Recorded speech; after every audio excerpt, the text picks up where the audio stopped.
আপনি যদি ইতিহাস পড়ে দেখেন তাহলে কোরবানির লগ্নটা শুরু হয়েছিল আমাদের আদি পিতা হযরত আদম আলাইহিস সালাতু ওয়াস সালামের যুগ থেকে। কিভাবে আজকে সেই ইতিহাস আমরা জানার চেষ্টা করব। আবারও বলছি, কোরবানি কোথা থেকে শুরু হয়েছে বলেন? আমাদের আদি পিতার নাম কি? হযরত আদম আলাইহিস সালাতু ওয়াস সালাম। এই আদম আলাইহিস সালাতু ওয়াস সালাম থেকে কোরবানি শুরু হয়েছে। সুতরাং কোরবানি মূলত প্রতিটা নবীদের উম্মতের উপর ওয়াজিব ছিল। এক একজন এক একভাবে সিস্টেমে কোরবানি দিত। তো যাই হোক, কোরবানি এটা প্রতিটা জামানায় ছিল।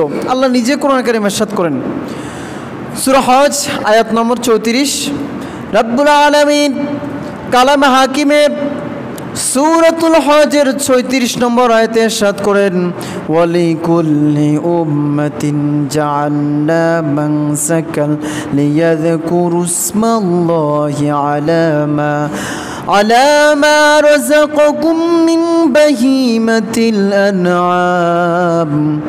অত্র আয়াতে আল্লাহ রাব্বুল আলামিন বলেন, ও জামানার ও আখির নবীর উম্মতগণ, প্রতিটা জামানার প্রতিটা উম্মতদের প্রতি কুরবানি আল্লাহ তাআলা ওয়াজিব করেছেন, যেন আল্লাহ তাআলার নাজ নেয়ামত যেন আমরা যেন ভক্ষণ করতে পারি।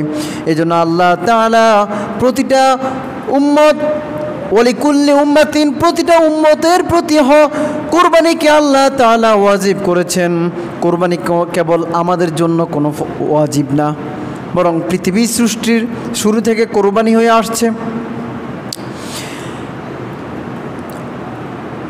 আমাদের আদি পিতা হযরত আদম আলাইহিস সালাতু ওয়াস সালাম, আদম আলাইহিস সালাতু ওয়াস সালামের জামানা থেকে কোরবানি সিস্টেমটা চলে আসছে। হযরত আদম আলাইহিস সালাতু ওয়াস সালামের গর্ভে, অর্থাৎ বিবি হাজরা আলাইহিস সালাতু, হাওয়া আলাইহিস সালাতু ওয়াস সালামের গর্ভে প্রতিটা বছরে বছরে দুইজন সন্তান জন্ম করত, টুইন বেবি। এই বছর জন্মগ্রহণ করতো দুইজন, একজন ছেলে আরেকজন মেয়ে। আবার দ্বিতীয় বছর, দ্বিতীয় গর্ভে আবারও ছেলে এবং মেয়ে কী করতো? জন্মগ্রহণ করতো। এভাবে আল্লাহ তাআলা আমাদের যে আদি পিতা আদম আলাইহিস সালাতু ওয়াস সালামের স্ত্রীর নাম কি?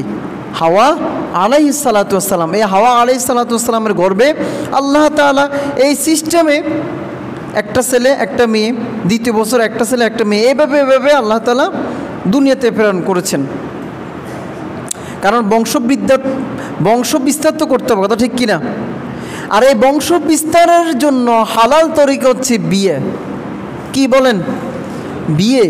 বিয়ে ছাড়া যদি কেউ সন্তান প্রোডাকশন দেয় তাহলে এটা কি বৈধ না অবৈধ? অবৈধ। কিন্তু অতীব দুঃখের বিষয়, বাংলাদেশে 90% মুসলমানের দেশ। আপনি কল্পনাও করতে পারবেন না কি হতে চলছে। আপনারা দেখেন নাই, গত কাল থেকে শুরু করে গত এই এক সপ্তাহ যাবৎ নারীরা স্লোগান দিচ্ছে শাহবাগে গিয়ে তাদেরকে যৌন কাজ করার জন্য, তাদেরকে লাইসেন্স দেওয়ার জন্য। বলে নাউজুবিল্লাহ।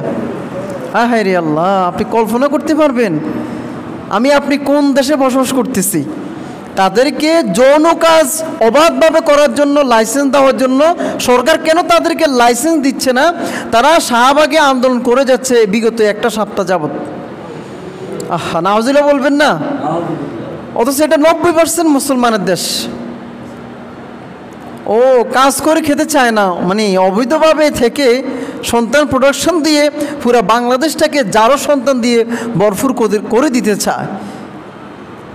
এই হলো অবস্থা। অথচ আল্লাহ বলতেছেন যে সন্তান জন্ম দিতে হলে একটা হালাল তরিকা লাগবে, বিবাহের যে মাধ্যম সিস্টেমটা হতে হবে। তো যাই হোক, আল্লাহ তাআলা আমাদের যে সমস্ত মা বোনরা স্লোগান দিচ্ছে তাদেরকে আল্লাহ তাআলা বুঝার তৌফিক দান করুক। আসলে ইসলাম নাই তো, আমরা তো মুসলমান, নামে না মুসলমান। ইসলাম আমরা যদি প্র্যাকটিস করতাম তাহলে আমরা এভাবে রাস্তাঘাটে, আমাদের মা বোনরা রাস্তাঘাটে তাদের অধিকার অর্জন করার জন্য তারা মিছিল দিত না, তারা স্লোগান দিত না। আজকে একটা শ্রেণী তাদেরকে লেলিয়ে দিচ্ছে। কারণ তাদেরকে যদি লেলিয়ে দিয়ে যদি ওই আইন যদি ফাঁস করা যায় তাহলে তো এক শ্রেণীর কিছু কুপুরুষ আছে না, তাদেরও তো ব্যক্তি স্বার্থ অর্জন হবে, কথা ঠিক কিনা? দেখা গেছে তাদের সাথে অনেক পুরুষরা কী করতেছে, স্লোগান দিতেছে, এক একটা চেহারার মধ্যে কোনো শুকুরের চেহারা। হ্যাঁ হ্যাঁ রে, আল্লাহু আকবার। তো যাই হোক, আল্লাহ তাআলা আদম আলাইহিসসালামের সাথে হাওয়া আলাইহিসসালামকে বিবাহ করে দিলেন, কারণ একটা সিস্টেমে তো সন্তান আসতে হবে। তো যাই হোক, প্রতি বছর বছর 2 জন সন্তান তিনি জন্ম দিতেন। তো যাই হোক, বিবাহ শাদী তো দিতে হবে। আল্লাহ তাআলা ফরমান জারি করছেন, যে বছরে একজন ছেলে এবং মেয়ে জন্মগ্রহণ করছে, দ্বিতীয় বছরে যে ছেলে এবং মেয়ে জন্মগ্রহণ করছে, বিবাহ সিস্টেম ছিল এমন, প্রথম বছর যে ছেলে জন্মগ্রহণ করছে, দ্বিতীয় বছর জন্মগ্রহণ করা ওই মেয়েকে সেই বিবাহ করবে, এবং দ্বিতীয় বছর, প্রথম বছর যে মেয়ে জন্মগ্রহণ করছে, দ্বিতীয় বছরে জন্মগ্রহণ করা ছেলে কি করবে, প্রথম বছরে মেয়েকে বিবাহ করবে। এই সিস্টেমটা ছিল। তো যাই হোক, আপনারা সবাই জানেন যে আদম আলাইহিসসালাম 2 জন পুত্র ছিল, হাবিল এবং কাবিল, যাদেরকে বলা হয় মানে আদম আলাইহিসসালাম সর্বপ্রথম সন্তানেরা।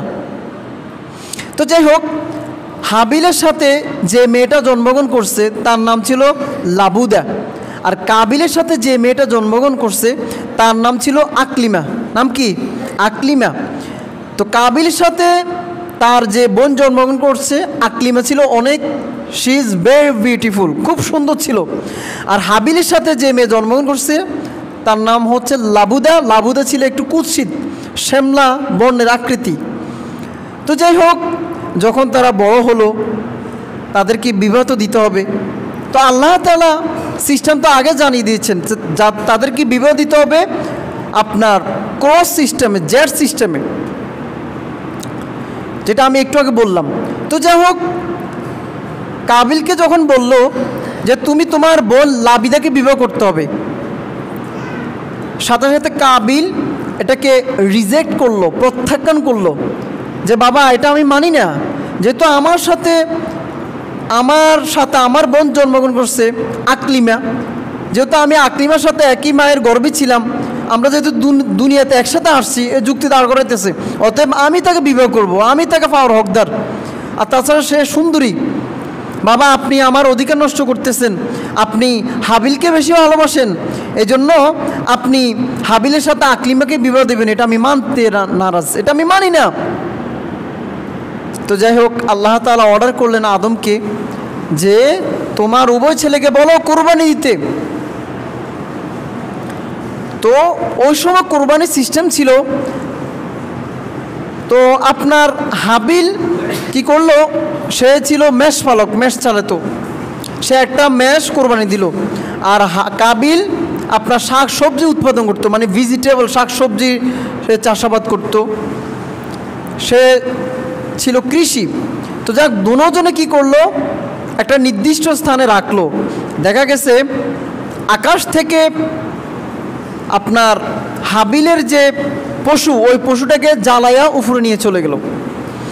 আগেকার জামানার সিস্টেম ছিল, যার কোরবানি আল্লাহ কবুল করবেন ওই জিনিসটাকে আগুনে ফুড়ে এটাকে উপরে আল্লাহ তাআলা উঠে নিয়ে যেতেন, অর্থাৎ আগুন এসে ওই জিনিসটা কী করতো, জ্বালিয়ে দিত, এটাকে ভস্মীভূত করে ফেলতো, ফুড়ে ফেলতো।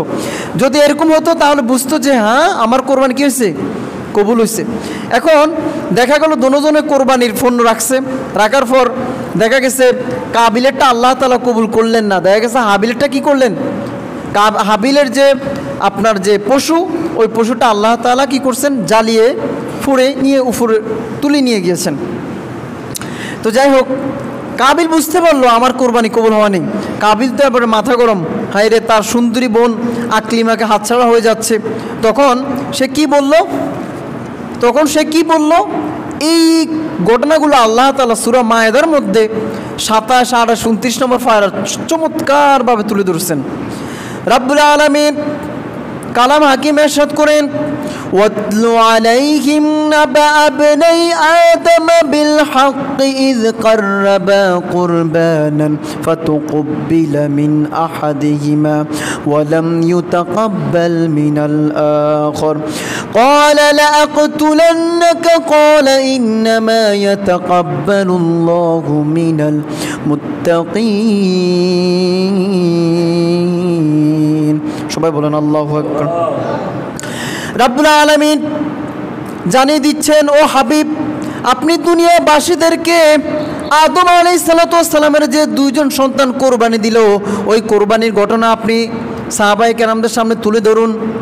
ইয কাররাবা কুরবানান ফাতুকুব্বিলা মিন আহাদিহিমা ওয়া লাম ইউতাকাব্বাল মিনাল আখার।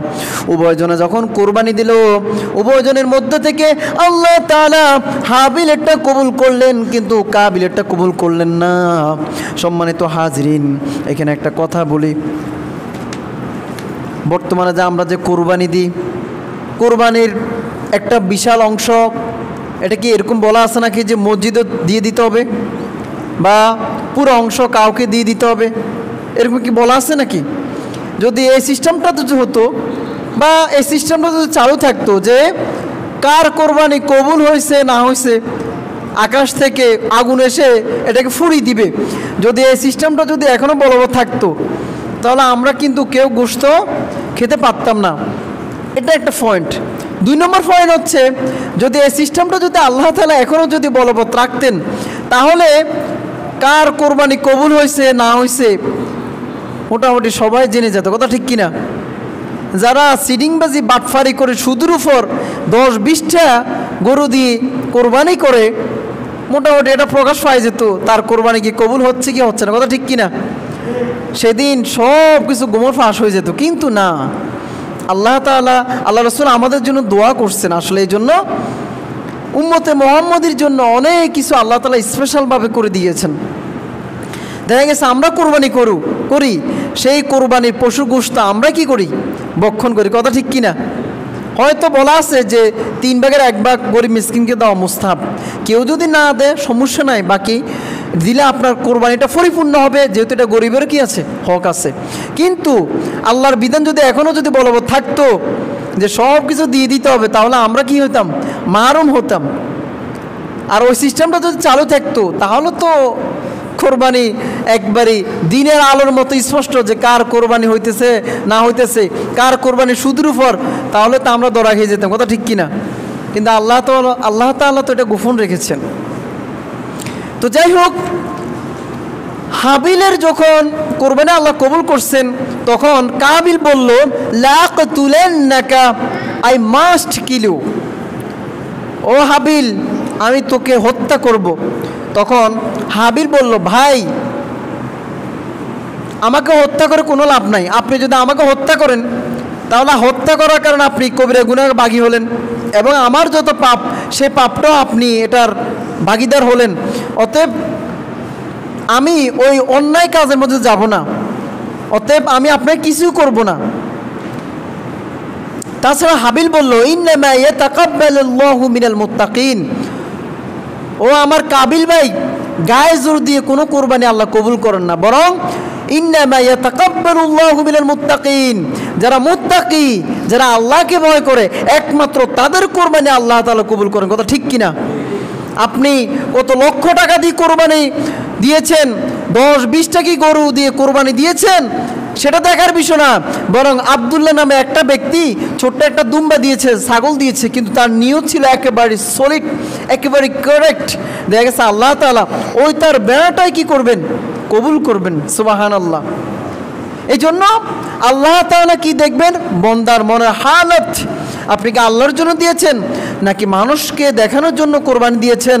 সবাই বলবে, আরে ওই যে আলী আক্কাসকে শুনছুনি, আলী আক্কাস মিয়া 1 কোটি টাকা দিয়ে কোরবানি দিয়েছে, হ্যাঁ 20টা গরু দিয়ে কোরবানি দিয়েছে, শুনছুনি তোমরা? দেখা গেছে আমলও যাব, সালাও যাব, কোনো এতে ফায়দা হবে না।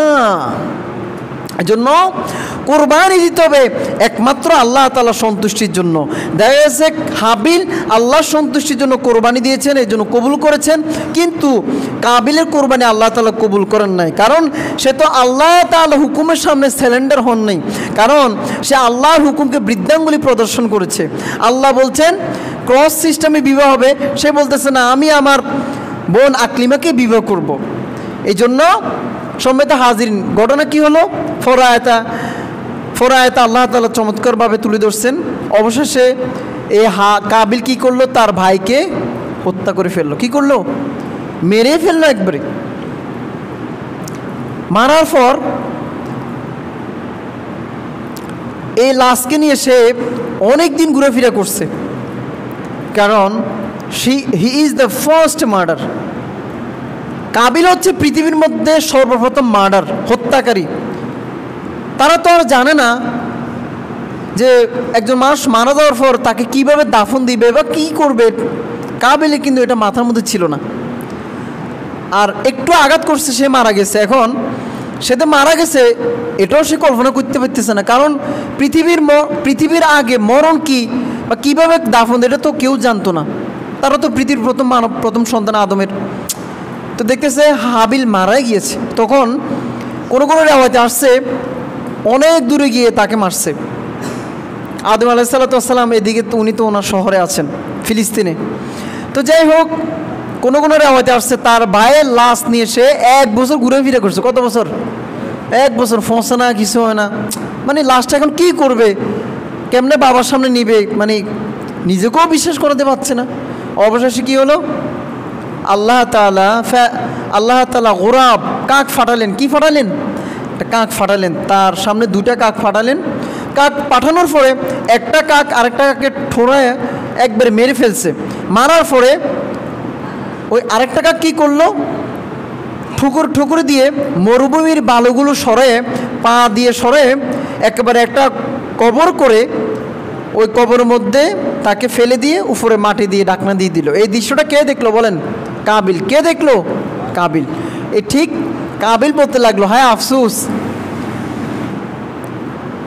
কিভাবে কবর দিতে হবে এটা তো আমি জানলাম না, অথচ একটা কাক সে প্রাণী হয়ে সে জানে আর একটা কাকে কীভাবে দাফন দিতে হবে। যাই হোক, এটা তো আল্লাহ তাআলার হুকুমে। তো যাই হোক, তখন কাবিল কি করলো? হাবিলকে এভাবে দাফন দিল। তো যাই হোক, এই বিষয়ে নবী করিম সাল্লাল্লাহু আলাইহি ওয়াসাল্লাম বলেন, লা তাকতুলু নাফসুন যুলমান ইল্লা কানা আলা ইবনি আদম আউয়ালু কিফলু মিন দিমাহি লিআন্নাহু কানা আউয়ালু মান সান্নাল কাতলা। পৃথিবীর বুকে যে যাকে হত্যা করবে, যিনি হত্যা করেছেন, হত্যাকারীর যত পাপ গুনাহ একটা অংশ কার ভাগ্যে যাবে বলেন? কাবিলের আমলনামার মধ্যে কি হতে থাকবে বলেন? যোগ হতে থাকবে। তাহলে তার আমল নামা কত ভারী হবে বলেন? তার গুনার যে ভার, যে ঘনত্ব, সেটা কত বেশি হবে, যেটা বলার অবকাশ রাখে না। তো যাই হোক, মোটামুটি আমি আপনাদের সম্মুখে যে ঘটনার তুলে ধরলাম সংক্ষিপ্ত আকারে, এটা ছিল কোরবানির আদিকালের ইতিহাস। মানে আদম আলাইহিসসালাম থেকে কিভাবে কোরবানিটা শুরু, লগ্নটা কিভাবে হয়েছে, মোটামুটি আপনারা জানতে পেরেছেন। সম্মানিত হাজিরিন, বর্তমানে আমরা যে কোরবানি দিচ্ছি, বর্তমান যে পশু দিয়ে কোরবানি দিচ্ছি, এই কোরবানির যে সিস্টেমটা, এই সিস্টেমটা কোন নবী থেকে আসছে বলেন তো? একটু কিন্তু আমি বলছিলাম হযরত ইব্রাহিম আলাইহিসসালাম থেকে এই সিস্টেমটা হয়ে আসছে, আমরা যেভাবে এখন কোরবানি দিই।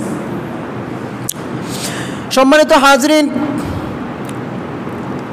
আল্লাহ তাআলা হযরত ইব্রাহিম আলাইহিসসালামকে এত বেশি পরীক্ষা করলেন যেটা বলার অবকাশ রাখে না, যেটা অবর্ণনীয়। আল্লাহ তাআলা হযরত ইব্রাহিম আলাইহিসসালামকে নমরুদের অগ্নিকুণ্ডে নিক্ষেপ করেছেন।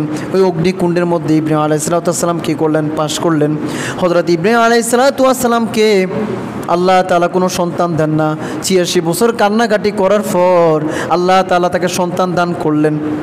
দেখা গেছে ওই সন্তানকে বলছে ওই যে মক্কার দুধু মরু প্রান্তরে রেখে আসার জন্য, যেখানে কোনো জনমানব বলতে কেউ বসবাস করতেছিল না। তখন ওই পরীক্ষার মধ্যে আল্লাহ তাআলা ফাঁস করলেন। আর একটা পরীক্ষা আল্লাহ তাআলা করলেন 80 বছর যখন, তখন আল্লাহ বললেন যে তরবারি দিয়ে তুমি তোমার মুসলমানি খতনা করো। তিনি খতনা করে ফেললেন। হযরত ইব্রাহিম আলাইহিস সালাম ওই যে মুসলমান ওখান থেকে আসছে, নিজ অস্ত্র দিয়ে খতনা করলেন, আল্লাহর অর্ডার ফাঁস করলেন। তারপরে আল্লাহ তাআলা অর্ডার করছেন ফিলিস্তিন থেকে বের হয়ে যাও, ও যে মিশর চলে যাও দাওয়াতি কাজ করার জন্য। তাকে জালিমরা তার দেশের মধ্যে থাকতে দেয়নি। সেখানে ইব্রাহিম আলাইহিস সালাম পাশ করলেন। অর্থাৎ আল্লাহ তাআলা যত পরীক্ষা তাকে করলেন, সব পরীক্ষা আমাদের জাতির পিতা হযরত ইব্রাহিম আলাইহিস সালাম কী করলেন? পাশ করলেন। আল্লাহ তাআলা অর্ডার দিয়েছেন সন্তানকে কোরবানি করার জন্য, ওই কোরবানির মধ্য থেকে কী করলেন? পাশ করলেন। এই জন্য আল্লাহ তাআলা জানিয়ে দিচ্ছেন ওয়াইয ইবতালা ইব্রাহিম রাব্বুহু বিকালিমাতিন ফাআতাম্মাহুন্না ক্বালা ইন্নী জাঈলুকা লিন্নাসি ইমামা وقال ومن ذريتي قال لا ينال عهد الظالمين। আল্লাহ তাআলা এই জন্য জানিয়ে দিয়েছেন ক্বালা ইন্নী জাঈলুকা লিন্নাসি ইমামা। এই জন্য পৃথিবীর যত মানুষ আসবে সমস্ত মানুষের ইমাম হিসেবে আল্লাহ তাআলা হযরত ইব্রাহিম আলাইহিস সালামকে সিলেক্ট করছেন। অন্য আয়াতে আল্লাহ বলেন মিল্লাতা আবিকুম ইব্রাহিম, ইব্রাহিম হচ্ছে তোমাদের জাতির পিতা। কি পিতা বলেন? জাতির পিতা। সব পরীক্ষা তিনি পাশ করলেন। সম্মানিত হাজরিন, ইব্রাহিম আলাইহিস সালামের যে ঘটনা এটা আমরা কম বেশ জানি, তারপরেও প্রতি বছরে বছরে এটা রিপিট করলে মোটামুটি আমাদের ইমান আরও বৃদ্ধি পায়। মোটামুটি ওই ঘটনাগুলো আবার যখন আমাদের ব্রেইনের মধ্যে দেওয়া হয় তখন আমরা আবারও জানতে পারি, আমাদের ইমান বৃদ্ধি পায় এবং আমাদের ওই ঘটনা সম্পর্কে নতুন নতুন আমরা তথ্য শুনতে পাই। কথা ঠিক কিনা? হযরত ইব্রাহিম আলাইহিস সালামের বয়স যখন 86 বছর, কত বছর? 86 বছর। আল্লাহ তাআলার কাছে কত যে ফরিয়াদ জানাচ্ছিলেন, ও আল্লাহ রব্বি হাবলি মিনাস সলিহিন, ও আল্লাহ আমাকে একজন সৎ সন্তান দান করুন। কি সন্তান? সৎ সন্তান। দেখেন এখানে ইব্রাহিম আলাইহিস সালাম বলেন ও আল্লাহ আপনি আমাকে একটা সন্তান দেন, এভাবে দোয়া করেন না। কীভাবে দোয়া করছে? রব্বি হাবলি মিনাস সলিহিন, ও আল্লাহ আমাকে একজন সৎকার নেককার সন্তান দান করুন, যে সন্তানের দিকে তাকালে আমার চক্ষু শীতল হয়ে যাবে, অন্তর ঠান্ডা হয়ে যাবে, এমন একটা সন্তান দান করুন। আল্লাহ তাআলার হাবিব পয়গম্বর আলাইহিস সালাম 1 বছর না 2 বছর না 86 বছর আল্লাহর কাছে দোয়া করতে করতে করতে করতে 86 বছর বয়সে আল্লাহ তাআলা হযরত হাজরা আলাইহিস সালামের গর্ভে একটা সন্তান দান করলেন, পুত্র সন্তান। কি সন্তান? পুত্র সন্তান। এই পুত্র সন্তানের নাম কি বলেন? বলেন না কেন? পুত্র সন্তানের নাম কি রাখছেন বলেন? হযরত ইসমাঈল আলাইহিস সালাম। হযরত ইসমাঈল আলাইহিস সালাম যখন দুনিয়ার মধ্যে আসছেন, স্বভাবজাত হিসেবে বাবা কত যে আদর যত্ন করতে লাগলেন, যেটা বলার মতো না, ভাষায় প্রকাশ করার মতো না। যেহেতু বার্ধক্য অবস্থায় আল্লাহ তাআলা একটা স্বর্ণের টুকরা দান করলেন, ওই স্বর্ণের টুকরাকে তিনি কত আদর করতে লাগলেন। কিন্তু আল্লাহ তাআলা অর্ডার করলেন, ও ইব্রাহিম ফিলিস্তিনে থাকার সুযোগ নাই, তুমি এবং তোমার সন্তানকে, তোমার স্ত্রী এবং তোমার সন্তানকে বনবাসে দিয়ে আসো। সেই মক্কার মরু দুদু প্রান্তর যেখানে কোনো মানুষ বসবাস করে না, ওই মরু দুদু প্রান্তরের মধ্যে তো তুমি তোমার স্ত্রী এবং তোমার সন্তানকে দিয়ে আসো। এখানে ইব্রাহিম আলাইহিস সালাম একটাও কোনো চো ছাড়া করলেন না, এক্সকিউজ দেখালেন না। ও আল্লাহ এটা কেমন কথা, এত বছর পরে একটা সন্তান দিচ্ছেন, এখন একটু আদর করব, আগলে রাখবা, আপনি বলতেছেন ওই যে কোনো অন্য একটা কান্ট্রিতে বনবাসে দিয়ে আসার জন্য। কিন্তু খলিলুল্লাহ এমনিতে তিনি উপাধি পান নাই, আল্লাহর বন্ধু তিনি এমনিতে উপাধি পান নাই। কোনো এক্সকিউজ না, কোনো প্রশ্ন চলবে না, কোনো কিছু বলেন নাই।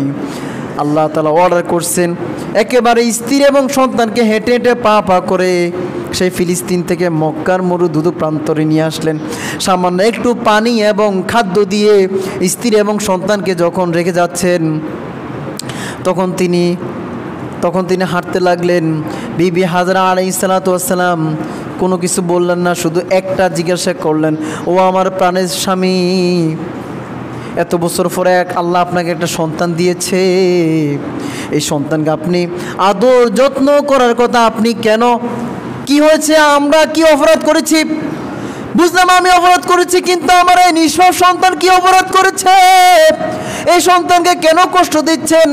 আমাকে এবং আমার সন্তানকে কেন কষ্ট দিচ্ছেন? কেন একা একা আমাদেরকে রেখে যাচ্ছেন? ও আমার প্রাণের স্বামী, একটু বলবেন কি? ইব্রাহিম আলাইহিস সালাম কোনো কথা বললেন না, কেবলমাত্র পিছন দিকে এই যে শাহাদাত আঙ্গুলটা উঠিয়ে তিনি বললেন, শাহাদাত আঙ্গুল উঠে না, আর কোনো কথা বললেন না। বিবি হাজরা আলাইহিস সালাম বুঝতে দেরি করলেন না, এটা কোনো আমার স্বামীর ডিসিশন না, বরং এই ডিসিশন হচ্ছে আমার আল্লাহ তাআলার। কার? আল্লাহ তাআলার। যেরকম স্বামী এরকম স্ত্রী। এখন বর্তমান জমানায় স্ত্রীদেরকে কোনো বাসার মধ্যে আপনি একবার ধর না খুব স্মার্টলি একটা বাসা দিলেন, সব কিছুর ব্যবস্থা রাখলেন, আপনি চলে আসবেন 2-3 বছরের জন্য, আর আঙ্গুলটা উঠালেন যেটা আল্লাহর হুকুম। আল্লাহর হুকুম বাদ দেন না, যদি বলি যে আমি আর আসবো না, যা দিছি, আপনি ধরুন 50,000 টাকা দিচ্ছেন, আর বললেন যে আমি 5 বছর পরে আসবো। কত বছর? 5 বছর। কি লাখটাও কি মারিতে উঠতো না, সব ফিটে উঠবো, কথা ঠিক কিনা? মাত্র 50,000 টাকা দিয়ে 5 বছর পরে আবার আসবেন, হ্যাঁ? অথচ সামান্য পানি এবং খাদ্য দিয়ে উনি চলে যাচ্ছেন। স্ত্রীও কেমন আল্লাহর তাওয়াক্কুল কেমন, আর আমাদের বিবিরা হলে কেমন তাওয়াক্কুল করতেন বলেন? আল্লাহু আকবার।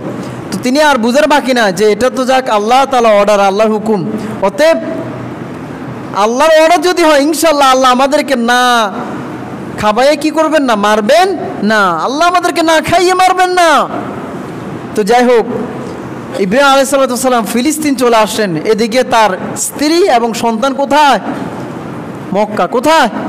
মক্কা, মরুধুধু প্রান্তর, কোনো মানুষ নাই। তো যাই হোক, এভাবে চলতেছে চলতেছে, হঠাৎ করে তাদের খাদ্য এবং পানীয় কি হয়ে গেল? শুকিয়ে গেল, শেষ, পুড়িয়ে গেল, ভ্যানিশ হয়ে গেল। আদরের সন্তান, ছোট্ট বালক, নবজাতক শিশু কান্নাকাটি করতেছে করতেছে, তার তো একেবারে জিহ্বা শুকিয়ে যাচ্ছে, আরে পানি দরকার, পানি তো শুকিয়ে গেছে। হযরত বিবি হাজরা আলাইহিস সালাম ওই যে সাফা পাহাড়ের মধ্যে উঠলেন, ভাবছিলেন সাফা পাহাড়ের মধ্যে উঠলে পানি পাবেন, তিনি দৌড় দিতে লাগলেন। সাফা পাহাড়ের মধ্যে যখন পানি পেলেন না, তিনি আবার ওই যে মারোয়া পাহাড়ের মধ্যে উঠলেন। কোন পাহাড়? মারোয়া পাহাড়ের মধ্যে উঠলেন। কারণ মরুভূমির মধ্যে একটা বৈশিষ্ট্য হচ্ছে দূর থেকে জিকজিক করে আর পানি আসে, এটা বোঝা যায়, কথা ঠিক কিনা? দূর থেকে দেখবেন মনে হচ্ছে যে ওইখানে পানি আছে, এটা বোঝা যায়। মরুভূমি বাদ দেন না, আপনি যখন হাওয়াই রোডে চলবেন, প্রখর রোদ যখন পড়বে, আপনি যখন উপকূল বাসে উঠবেন, গ্লাস সামনে বসবেন, ওই দূর থেকে বোঝা যায় মনে হয় ওইখানে রাস্তাঘাট ভিজে গেছে, মনে হয় বৃষ্টি হয়েছে, আসলে হুদে, আসলে একবারই ফাও। আপনি যখন আপনার গাড়িটা যখন সামনে আসবে, আপনি বুঝবেন যে আরে রাস্তা তো শুকনো না, কথা ঠিক কিনা? তো যাই হোক, তিনি এইভাবে সাফা এবং মারোয়া পাহাড়ের মধ্যে 7 চক্কর দিয়েছেন। 7 বার, কবার? 1 বার না 2 বার নয়, এই পাহাড়ের মধ্যে 7 বার দৌড়াদৌড়ি করছেন, কিন্তু পানি পেলেন না। এই দৌড়াদৌড়িটা আল্লাহর কাছে এত বেশি ভালো লাগছে, আল্লাহ তাআলা এটাকে কিয়ামত পর্যন্ত ওয়াজিব করে দিয়েছেন। পৃথিবীর মধ্যে যত হাজিরা হজ করতে আসবে সবার উপর আল্লাহ তাআলা এটা ওয়াজিব করে দিয়েছেন, ও হাজিরা হজ করতে আসবে, সাফা মারোয়ার মধ্যে দৌড়াদৌড়ি করবে না, তোমাদের হজ আমি পরিপূর্ণ কবুল করব না। এই জন্য যারা হজ করে সাফা উমরার ওয়াজিব একটা ফরজ বিধান হচ্ছে সাফা পাহাড়ের মধ্যে দৌড়াদৌড়ি করা। উমরা করতে হলে আপনাকে সাফা পাহাড়ের মধ্যে দৌড়াদৌড়ি করতে হবে। সুবহানাল্লাহ। আল্লাহ নিজে বলেন, ইন্নাস সাফা ওয়াল মারওয়াতা মিন শাআইরিল্লাহ ফামান হাজ্জাল বাইতা আও ইতামারা ফালা জুনাহা আলাইহিমা আন ইয়াতাওয়াফা বিহিমা। নিশ্চয় সাফা এবং মারওয়া পাহাড় হচ্ছে আল্লাহ তাআলার একটা নিদর্শন। সুতরাং তোমরা যারা হজ করতে আসবা অবশ্যই এই পাহাড়ের মধ্যে তোমাদেরকে সারি করতে হবে, দৌড়াদৌড়ি করতে হবে। বলেন না সুবহানাল্লাহ। সম্মানিত হাজিরিন, তিনি পানি পাচ্ছিলেন না, তো একবার বাচ্চার কাছে আসে, আবার সাফার পাহাড়ের মধ্যে দৌড়াদৌড়ি করে, আরেকবার বাচ্চার সামনে আসে, বাচ্চা কি ঠিক আছে কিনা, মানে মা তো অস্থির, আবার মা বাবা ফানের মধ্যে তার বাচ্চার কোনো কিছু হয়েছে কিনা, মারা গেছে কিনা, ফানির জন্য ছটফট করতেছে। কি মানে ভয়ানক একটা পরিস্থিতি, তাই না? তো যাই হোক, 7 চক্কর দিয়ে আসার পর দেখতেছে, হাই রে, শিশু ইসমাইলের পায়ের আঘাতে ওই জায়গা থেকে পানি বের হওয়া শুরু করছে। কি পানি বের হওয়া শুরু করছে। হাজরা আলাইহিস সালাতু ওয়াস সালাম তখন তিনি বলতে লাগলেন, ঝম ঝম, মানে এই থাম, পানি থামো থামো। জমজম এটা হচ্ছে আপনার এটা হচ্ছে ইব্রানি শব্দ, যেহেতু ওই সময় ইব্রানি ভাষা তারা কথা বলতেন, তাওরাত জবুর ওই ভাষা তারা কথা বলতেন। তো যাই হোক, জমজম তিনি বললেন। এই শব্দটা আল্লাহর কাছে এত বেশি ভালো লাগলো, এই জমজম কোরআন এবং হাদিসে আল্লাহ তাআলা ওই ইব্রানি শব্দটা নিয়ে আসছেন, বলেন না সুবহানাল্লাহ। তো যাই হোক, তিনি তাড়াতাড়ি বান দেওয়া শুরু করলেন। রাইসুল মুফাসসিরিন আব্দুল্লাহ ইবনে আব্বাস বলেন, উনি যদি বাঁধ যদি না দিতেন তাহলে একটা কি হয়ে যেত, নদী হয়ে যেত। তো যাই হোক, উনি বাঁধ দিলেন, ওখান থেকে ফ্রেশ পানি তিনি তার সন্তানকে কি করলেন, পান করালেন। তার সন্তান তার সন্তান মৃত্যু থেকে আল্লাহ তাআলা তাকে রক্ষা করলেন। সম্মানিত হাজিরিন, এই জমজম পানির ফজিলত গুরুত্ব আমি গত সপ্তাহে নিয়ে আলোচনা করছি, কথা ঠিক কিনা? তো যাই হোক, এই সপ্তাহে আমাদের ওটার আলোচনার বিষয় না, আমরা কোরবানির আলোচনা করতেছিলাম। তো যাই হোক, অনেক বছর পর, 5-6 বছর পর আল্লাহ তাআলা অর্ডার করলেন, ও ইব্রাহিম, ফিলিস্তিনে থাকা দরকার নাই, যাও তুমি তোমার সন্তানদেরকে দেখে আসো। দেখেন, অনেক বছর পর আল্লাহ অর্ডার করলেন। তো যাই হোক, তিনি মক্কায় চলে আসলেন। মক্কা চলে আসার পরে তাকে আদর যত্ন করতে লাগলেন। এত বছর পর একটা সন্তান দান করছেন, তাও আল্লাহ তাআলা অর্ডার করছেন বিচ্ছিন্ন হওয়া যাওয়ার জন্য।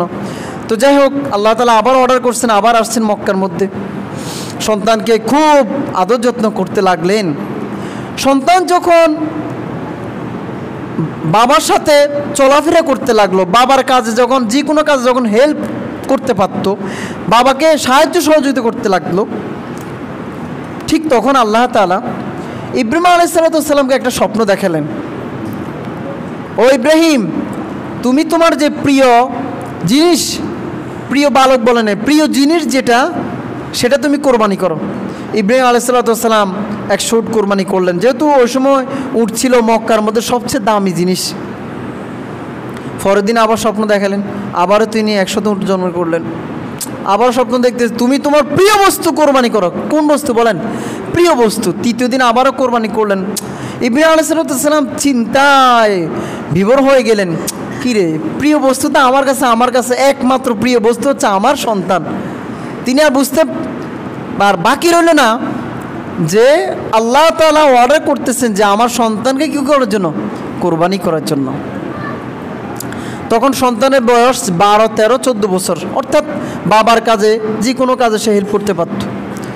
এই ঘটনাটা আল্লাহ তাআলা চমৎকারভাবে সূরা সফের আয়াত নম্বর 102 থেকে 107 নম্বর আয়াতে আল্লাহ তাআলা চমৎকারভাবে তুলে ধরেছেন।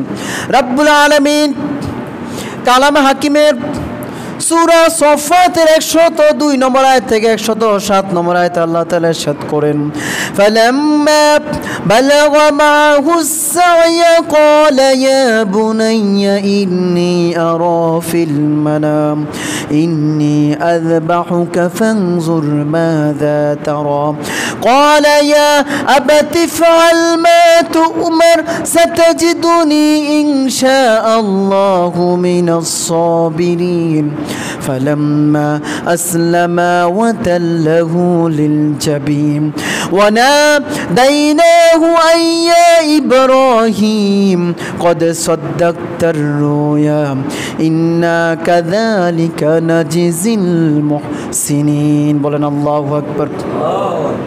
আল্লাহ তাআলা বললেন, ও ইব্রাহিম, তুমি তোমার প্রিয় বস্তু কোরবানি করো। তিনি আর বুঝার বাকি নয়, প্রিয় বস্তু হচ্ছে আমার পুত্র। তার সন্তানকে যখন এই ঘটনা তুলি বললেন যে আমি স্বপ্ন দেখেছি তোমাকে কোরবানি করতে। সম্মানিত হাজরিন, তার আগে বলে রাখি, আমরা যে স্বপ্ন দেখি এগুলো হচ্ছে বাজে স্বপ্ন, মিথ্যা স্বপ্ন। কি স্বপ্ন? মিথ্যা স্বপ্ন, বেশিরভাগ মিথ্যা। 100-র মধ্যে হয়তো 1-2টা সত্য হতে পারে। আমাদের অধীন স্বপ্নগুলো আমাদের কে দেখা বলেন? শয়তানে দেখা। কারণ শয়তান দেখায় তুমি কী দেখাবো? শোয়ার সময় ওগুলো শোন না, প্রস্রাব করি, ফানি খরচ তো করে না। বাস এসব করি বাস লুঙ্গি আছে এটার মধ্যে লাগিয়ে যেতেছে, খবর নাই আপনাদের। অজু করেন না, প্রস্রাব করি পানিও খরচ করেন না, আবার যখন শুইতেছেন মোবাইলটা ব্রাউজিং করে কানে ইয়ারফোন দিই, বাস শুইতে শুতে গান শুনতে শুনতে আপনার ঘুম চলে আসছে। ওরে বাপরে, আপনারা আল্লাহর খাইটা কাম না, আপনারা ভালো স্বপ্ন দেখাবো না, সত্য স্বপ্ন দেখাবো। অজু করেন না, না কোনো নিয়ম কানুন মেনে চলেন না, বলছে ডাইন কাঁধেও শোয়ার জন্য, আপনি শুইতেছেন হুদুত্তই মানে শীতই উপরে শুইতেছেন, কোনো শোয়ার কোনো মানে কোনো ঠিক নাই। এগুলা আপনাকে আবার বুঝে আল্লাহ সত্য স্বপ্ন দেখাবে। তো যাই হোক, যেটা বলার উদ্দেশ্য, নবীদেরকে আল্লাহ তাআলা যে স্বপ্ন দেখান এটা হচ্ছে কি সত্য স্বপ্ন, এটা কোনো মিথ্যে স্বপ্ন না। তো যাই হোক, দেখেন উনি চাইলে ডিরেক্টলি সন্তানকে এমনি ধরি ডাইরেক্ট হোতায় জবাই করে দিতে পারত না, সন্তানের সাথে পরামর্শ নিলেন। ও আমার প্রিয় বৎস, কত সুন্দর করে ডাকলেন, ও আমার প্রিয় বৎস, গত রাত না আমি স্বপ্ন দেখছি আমি তোমাকে জবাই করতেছি, ফ্যাংজুর মাজা তারা, ও আমার প্রিয় বৎস তোমার মন্তব্য কি, what's your comment, what's your opinion, তোমার মতামত কি।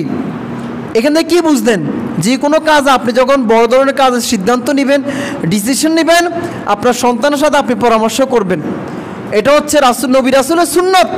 আপনি মনে করেন না দূর আমার টাকা আছে, এই বাদাইমা থেকে আমি আবার কী পরামর্শ নিই, মা আমারটা আমি করিলেই না, দিন শেষে এটার খেসারও আপনাকে দিতে হবে, কথা ঠিক কিনা। অতএব সন্তানের সাথে মাঝে মধ্যে পরামর্শ করবেন, বসবেন, কিন্তু আমাদের তো এগুলো বসার টাইম নেই। সন্তানও বাবার রেসপেক্ট করে না, বাবা সন্তানকে রেসপেক্ট করে না, কে কার কথা শুনবো, বাস যে যার মতো করে চলতেছে, খাইতেছে, ভরতেছে, ফিরতেছে, বাস। মুসলমানের সন্তান ফ্যামিলিগুলো এখন এমন হয়ে গিয়েছে, নাকি আমি মিথ্যা কথা বললাম, অবাস্তব বললাম, আপনারা চুপচাপ, তার মানে আমি মনে মিথ্যা কথা বললাম, আমি কি সত্য কথা বলিনি নাকি? হ্যাঁ, এটা আপনি হ্যাঁ বললো যে, না বললো কি, হ্যাঁ বললো কি, আমি সত্য কথাই বলেছি। এগুলো অবস্থা হয়ে গেছে। ছেলের সাথে বার সম্পর্ক নাই, বার সাথে ছেলে কোনো সম্পর্ক নাই, যে যার মতো করে চলতেছে, খাইতেছে, বাস। এই জন্য সন্তানকে সুন্দর করে গড়ে তোলেন, পরামর্শ ভিত্তিক পরিবারটাকে গড়ে তুলুন। মাঝে মধ্যে সপ্তাহ শেষে ফ্যামিলি নিয়ে বসবেন, ছেলে মেয়ে নিয়ে বসবেন, যে বাবা আমি এই কাজ করতে চাই, বলে এটা কি কেমন হয়, ভালো দেখা কি না, বা তুমি হেল্প করো, এটা মহব্বত বাড়ে।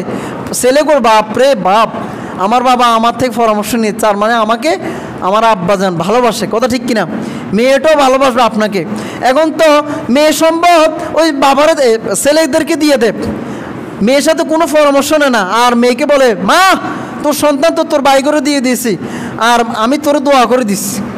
তো এই মাইয়ান কী করবো, মেয়ে মানুষ তো বাবার প্রতি তো একটু সম্মানও করে, হয়তো বুকের মধ্যে পাথর চাপা দিয়ে আচ্ছা ঠিক আছে, কিন্তু অন্তরে মনোকষ্ট থেকে যায় কিনা বলেন। হ্যাঁ, কেমন দিন আপনার মাইয়া আপনার বিরুদ্ধে মামলা দায়ী করবো। আপনি কে বলছে এত ভালোবাসা দেখানোর জন্য, কে সম্পদ কতটুকু পাবে, এটা তো আল্লাহ কোরআনের সূরা নিসার মধ্যে খুলি দেখেন, সব বলা আছে। আপনি আবার ফোন ডিগ্রি করতে গেলেন কেন? আহা, এই জন্য পরামর্শ নেবেন। যদি পরামর্শক্রমে যদি সন্তান যদি বলে, বোনে যদি বলে আরে আমার হাজব্যান্ডের অনেক কিছু আছে, থাক আমার বাইরে গরিব, দরকার নাই, আব্বা আপনি দিয়ে দেন, পরামর্শ ভিত্তিক, সমস্যা আছে নাকি? তাহলে তো বোনও খুশি, হ্যাঁ সবাই খুশি, কিন্তু আমরা পরামর্শ দিতে চাই না। তো যাই হোক, সময় একবার শেষ, 1 মিনিটের মধ্যে শেষ করে দিব। তো যাই হোক, পরামর্শ নিলেন, ঠিক আছে ফাংজুর। তো ছেলে কি বললাম, সাতাজিদুনি ইনশাআল্লাহ মিনাস সাবিরিন, বাবা আপনি আমাকে ধৈর্যশীলদের মধ্যে থেকে একজন পাবেন। দেখেন ছেলে কেমন দেখেন, ডাইরেক্টলি বলে নাই আপনি আমাকে ধৈর্যশীল হিসেবে পাবেন, এটা বলে নাই।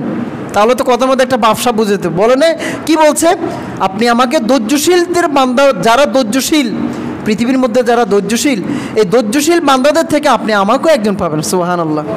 তো যাই হোক, সম্মতিক্রমে মার থেকে অনুমতি নেওয়ার পরে মিনাতে গিয়ে যখন তাকে শোয়ালো, উপর হয়ে যখন তাকে শোয়ালো, যখন তিনি শুরু করবেন, এখানে আরও অনেক ঘটনা আছে, ছোটোখাটো অনেক ঘটনা, খুব হার্ট টাচিং ঘটনা, এগুলো আপনারা কম বেশ জানেন। তো যাই হোক, ঠিক তখনই যখন জবাই করবেন, আল্লাহ তাআলা বেহেশত থেকে দুম্বা ফাড়ি দিয়েছেন। আল্লাহ তাআলা আসমান থেকে ঘোষণা করলেন, ও ইব্রাহিম কোরবানি করার প্রয়োজন নাই, আমি এটা চাইনি যে তুমি তোমার সন্তানকে ডাইরেক্ট জবাই করে দিবে, আমি শুধু তোমার পরীক্ষাটা নিয়েছি, তুমি কি আমাকে বেশি ভালোবাসো নাকি তোমার সন্তানকে বেশি ভালোবাসো, আমি এটা জাস্ট পরীক্ষা করার জন্য আমি বললাম যে সন্তানকে কোরবানি করার জন্য। বললেন আল্লাহু আকবার। এই পরীক্ষার মাধ্যমে আমি বুঝতে পারছি তুমি আমাকে বেশি কি ভালোবাসো। সুবহানাল্লাহ।